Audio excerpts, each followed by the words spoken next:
true, but you'll back this up maybe, that he and Sean Astin, when they were shooting the movies and the other hobbits, would talk to each other as hobbits and sort of hang out in their free time in the hobbit costumes with the hobbit feet. And he says he's building a hobbit home. Like, he wants to build a hobbit house and live in it. He is a hobbit now. I'm just worried that he's gone around the bend. Is he... Did you see a lot of this on the set? Are they charging people with wooden swords in the streets? Well, I mean, we shot the movie for so many years, Yeah. and they always had to be in their costumes in between things. I mean, they had to get there at like 4 or 5 in the morning and stand up on a box for an hour to have their feet on. So yeah, they were in their hairy hobbit feet all day. Right, and they would sit around in the trailer, like, watching football and sort of with their feet up. Like a lot of men do at home, thing, only they have yeah. size 98 feet, yeah, that are strapped on. What about the experience of presenting at the Oscars? And they always have this statistic that, you know, 1 billion people worldwide are watching. Terror. Did you think about that when you had to walk up there and... You can't help but think about it. I mean, this time I was a little bit better. The last time I presented at the Oscars, I was like a nervous wreck for 2 months, having complete anxiety attacks. But this time, it wasn't, I mean, it was scary. I thought I only had one little speech to introduce like a medley of songs, and I got there and they gave me 3 pages of text and said they wanted me to come out 3 times, and I thought they were kidding. I was like, this is a joke, right? And then they said, and we want you to sing all the songs too. No, I know, gotta dance. Yeah, yeah. But then they said the reason why they needed to do that is because they needed time in between each performance to set up and get the musicians out. So I thought to myself, the Oscars needs me. That's my motivation to, like, get over my fear. I must save the Oscars. I was so scared, and that was the only way I could get around it. They made it seem like they needed me to kill time. Did you think about 1 billion people as you were doing it?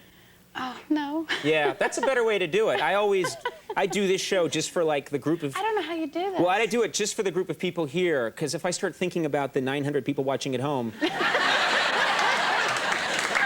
would freak me out. It would take me out of the ball game. I watch you all the time. I know. We do so well, and I kid. Self-deprecating, that's my name. I'm an ass. Now, let's talk about Jersey Girl. This is a movie that you did with Ben Affleck, and Kevin Smith directed it. And Ben Affleck's your love interest in the film, and you had a lot of sort of passionate scenes in one section. I don't want to give away too much. But Not in this movie as much as Armageddon, but we had some hot and heavy moments in that. And you guys in that movie, you guys had to kiss a lot, didn't you?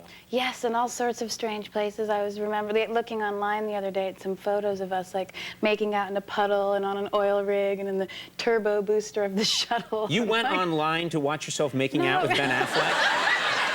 In Armageddon? That's such a strange... No, I just was trying to remember. Did your boyfriend walk in at some point? You're like, oh, it's a screensaver. No. It's just you were looking for reference. I was just trying to remember. It was so long ago, that time, and so I just checked it out. And right.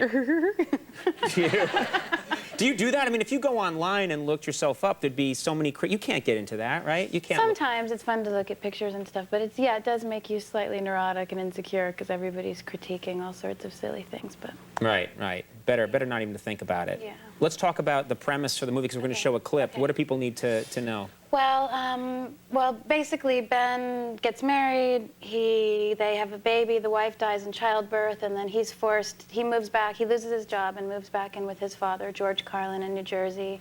And it's about him trying to come to terms with raising his daughter on his own. And so I come in sort of halfway through the movie, and he comes into this video store that I work in to rent a video, and while she's renting Dirty Dancing or something, he sneaks a porn.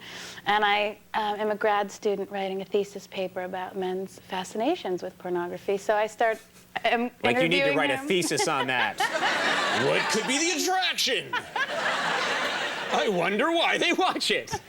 I just, like, start interviewing him, and I realize that he hasn't had sex for 7 years, so I feel really bad for him, and I offer him a mercy jump, as Kevin Smith says, and wow. And then I think that's what this How come clip that never is. happens in real life?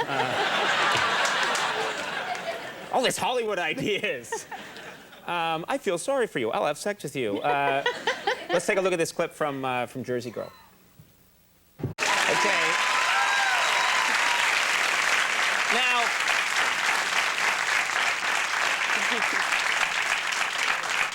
Just a little behind-the-scenes action. While they're showing the clip, I wasn't able to watch because you got back into talking about your pants with me.